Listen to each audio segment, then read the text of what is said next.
Welcome back students. तो हम लोग पढ़ेंगे ऑन डूइंग नथिंग का पार्ट 5। पार्ट 4 तक मैंने पढ़ा दिया है। अगर आपने नहीं पढ़ा है तो डिस्क्रिप्शन बॉक्स में आपको लिंक मिल जाएगी, आप वहाँ जा कर के पढ़ सकते हैं सारे पार्ट। एंड अच्छा है, ये प्रोज जो है आपको पढ़ना चाहिए। और एक इन्फॉर्मेशन है मेरे पास आप लोग के लिए, एंड दैट इज हम लोग 11th एंड 12th की सीरीज शुरू करने वाले हैं अपने चैनल पे CBSE बोर्ड की। तो अगर आप 11th 12th से हैं या आपका कोई जानने वाला या cousin brother sister 11th 12th में है तो आप कमेंट बॉक्स में कमेंट करके हमें इन्फॉर्म कर सकते हैं।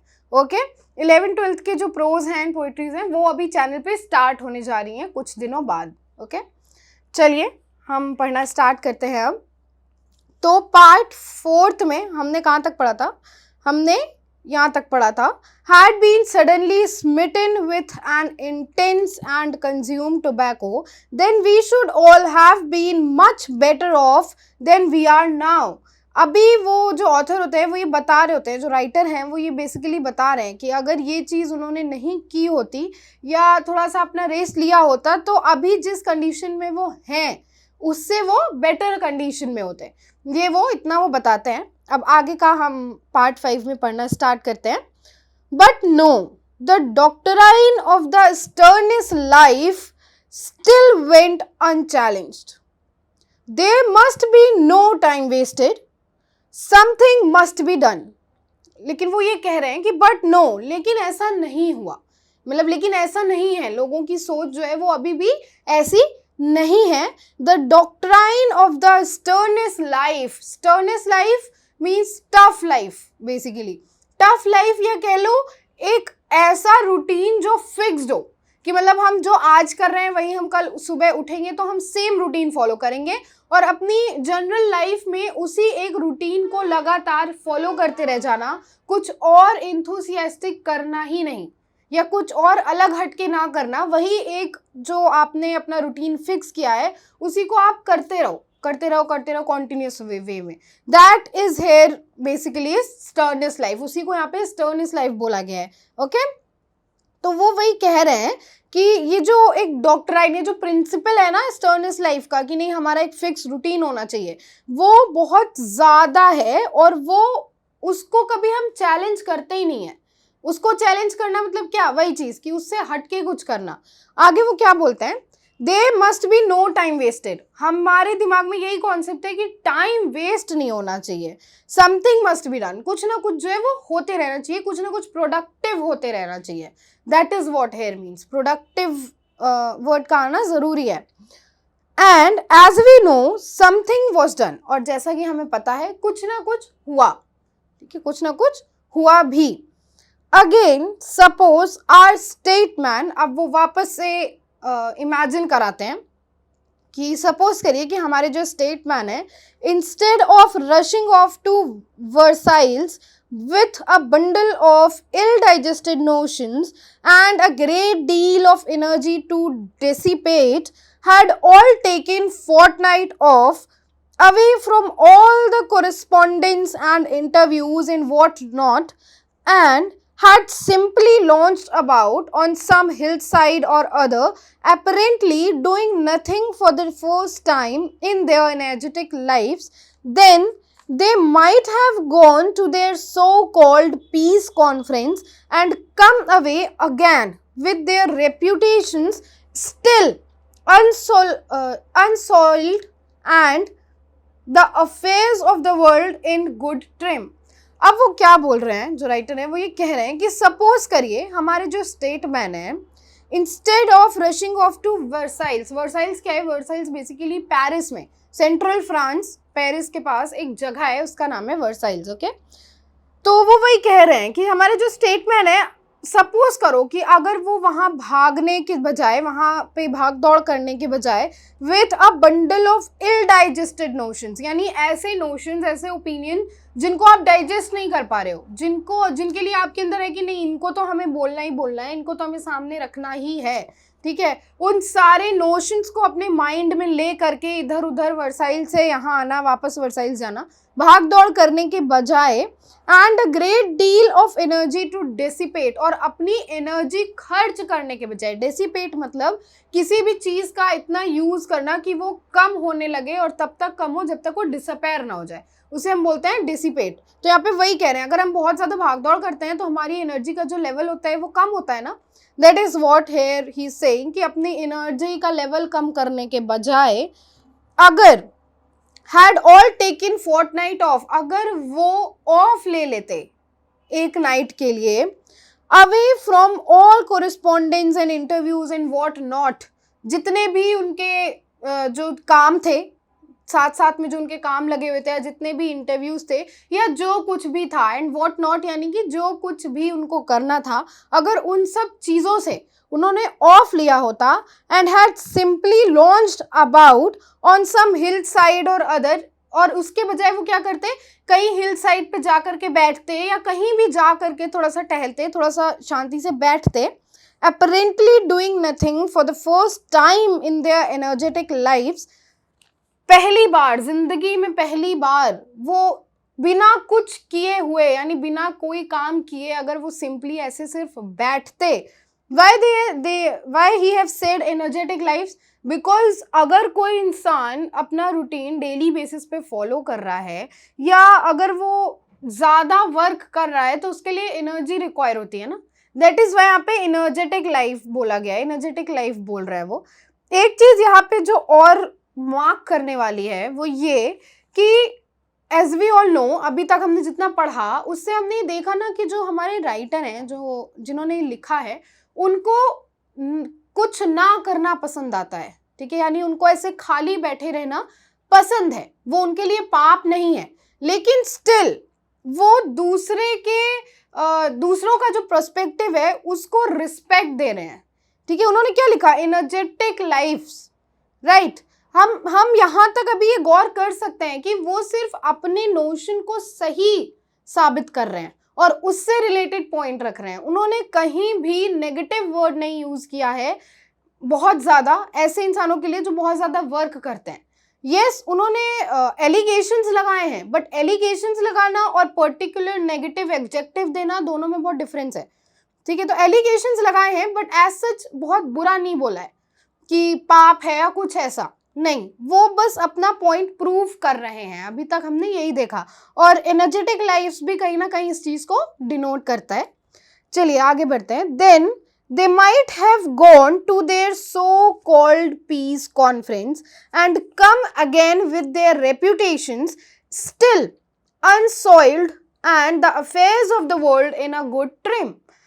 वो ये कह रहे हैं कि अगर उन सारी चीज़ों से थोड़ी देर के लिए, उन सारी चीज़ों से राहत पा करके या उसको पॉज लगा करके अगर उन्होंने सिर्फ खाली टाइम स्पेंड किया होता हिल पे या कहीं पे भी, तो वो जो वो कह रहे थे ना कि मैं पीस कॉन्फ्रेंस करने जा रहा हूँ या शांत होने के लिए हम ट्रेवल करने जा रहे हैं, उस चीज़ को वो एक्चुअल में अचीव कर पाते, वो अपने पीस को एक्चुअल में अटेन कर पाते, सबके सब एक पीस माइंड के साथ वर्क कर पाते। That is what he saying. And then he said and come away again, और फिर वो वापस से उसी रूटीन पे वापस आते विथ देयर रेप्यूटेशंस स्टिल अनसॉइल्ड यानी कि बिना किसी गंदगी के। यानी बेसिकली क्या होता है, जो लोग काम कर रहे होते हैं उनको ये लगता है कि अगर मैंने एक दिन काम नहीं किया तो वेस्ट हो जाएगा सब कुछ, या सब कुछ चला जाएगा, या जो हमारी एक हैबिट बनी हुई है, जो एक हमारा माइंडसेट बना हुआ है, वो डिस्टर्ब हो जाएगा। This doesn't come under discipline in short.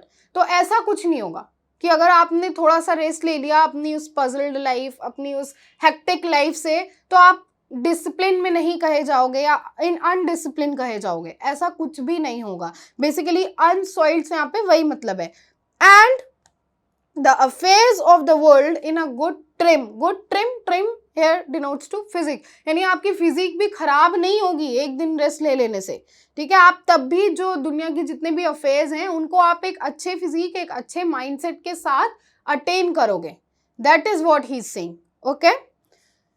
Even at the present time, अभी भी आज भी प्रेजेंट टाइम में, if half the politicians in Europe would relinquish the notion that laziness is a crime and go away and do nothing for a little space, अब वो क्या कह रहे हैं कि आज भी प्रेजेंट टाइम में भी अगर जितने यूरोप में जितने भी पॉलिटिशियंस हैं उनमें से आधे भी अगर इस नोशन, इस ओपिनियन को अपने दिमाग से हटा दें कि जो लेजीनेस है वो एक तरीके से क्राइम है, और वो जा करके कुछ खाली वक्त बिताएं थोड़े समय के लिए, लिटिल स्पेस यानी थोड़े समय के लिए भी, we would certainly gain by it.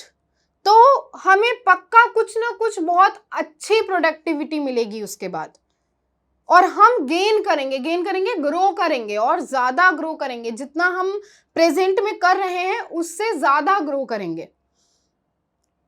Other examples come crowding into my mind. और जब वो कह रहे हैं मतलब जब ये लिख रहे हैं उसी टाइम पे उनके दिमाग में और सारे एग्जाम्पल आ रहे हैं इसी चीज से related. Thus, every now and then, certain religious sects hold conferences, but though there are evils abroad that are mountains high, though the fate of civilization is still doubtful. The members who attended these conferences spend their time condemning the length ladies' skirts and the noises of dance bands.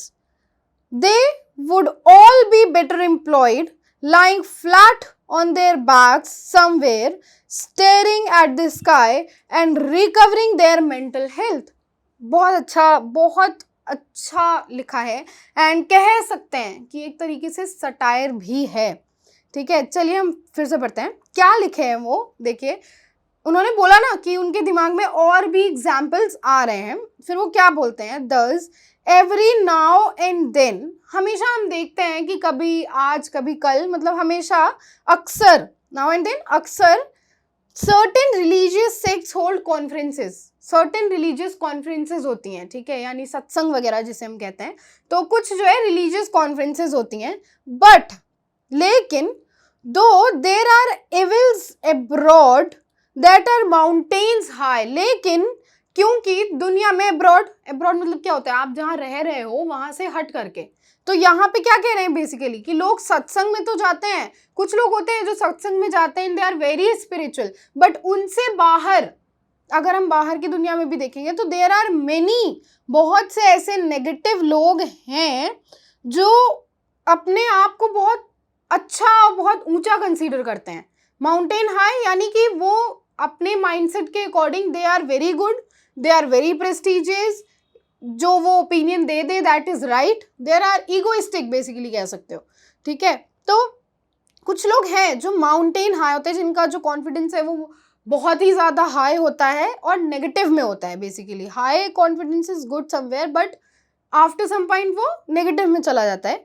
दो the fate of civilization is still doubtful, वो यही कह रहे हैं कि क्योंकि conferences होती हैं, ठीक है, सब कुछ ठीक है कि हाँ स्पिरिचुअल कॉन्फ्रेंसेस हो रही हैं, लोग स्पिरिचुअल अटेन कर रहे हैं, क्योंकि इसके पहले जब हम लोगों ने पढ़ा था तो वहाँ पे भी उन्होंने स्पिरिचुअल कॉन्टेक्स्ट में बात करी थी, तो वही वो कह रहे हैं कि लोग स्पिरिचुअल कॉन्फ्रेंसेस में जा रहे हैं, वो सब ठीक है, लेकिन अभी भी ऐसे लोग हैं जो बहुत ही ज़्यादा नेगेटिव हैं इन देयर प्रोस्पेक्टिव, ठीक है, माइंडसेट के अकॉर्डिंग, जो बहुत ही ज़्यादा नेगेटिव हैं, और जस्ट बिकॉज ऑफ देम, ठीक है, अभी भी जो सिविलाइजेशन का एक जो फेट है वो अभी भी डाउटफुल है।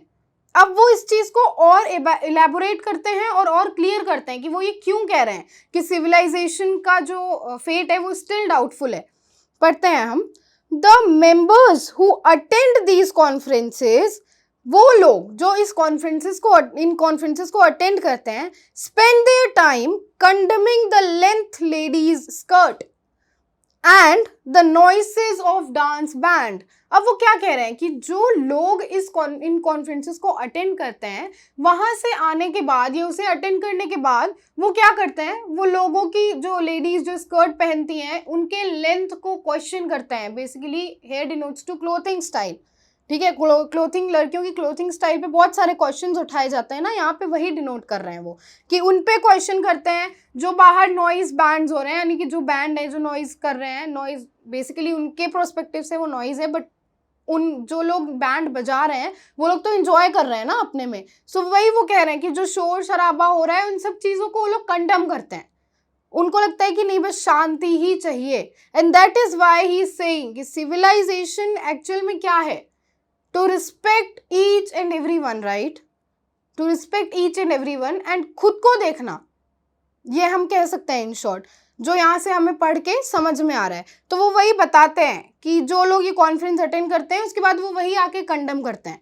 तो क्या स्पिरिचुअल कॉन्फ्रेंसेस अटेंड करने के बाद किसी को कंडम करना सही है? That is what here is the question. क्योंकि आप जब किसी स्पिरिचुअल पाथ पे जाते हो तो वहां पे आपको ये नहीं सिखाया जाता कि आप यहाँ से निकलने के बाद बाहर जा करके कंडम करना किसी को, नो, ये नहीं सिखाया जाता है, राइट। वहां पे तो रिस्पेक्ट करना सिखाया जाता है ना। तो वही उसी चीज को ये यहाँ पे हाईलाइट करना चाह रहे हैं। और वो क्या बोलते हैं, they would all be better employed lying flat on their backs somewhere, staring at the sky and recovering their mental health। अब वो यही बोल रहे हैं कि ये जो लोग जाते हैं स्पिरिचुअल कॉन्फ्रेंस में, इससे अच्छा क्या होता कि उनको लेटा दिया जाता और उनको बोला जाता कि सिर्फ तुम तारों को देखो, थोड़ी देर शांति से रहो। अगर ऐसा करते तो शायद उनकी मेंटल हेल्थ और ज़्यादा अच्छी हो सकती। यहाँ पे मेंटल हेल्थ क्यों बोला गया? बिकॉज जब इंसान अंदर से खुद कहीं ना कहीं अच्छा नहीं फील करता है ना, तभी उसके दिमाग में ऐसे थॉट आते हैं। अगर वो खुद फुलफिल होगा ना हर चीज़ से, B it happiness, B it anything, तो फिर वो दूसरों के लिए ऐसे नहीं करेगा। सो इसीलिए यहाँ पे इन टोटल मेंटल हेल्थ बोला है उन्होंने, instead of pointing one thing.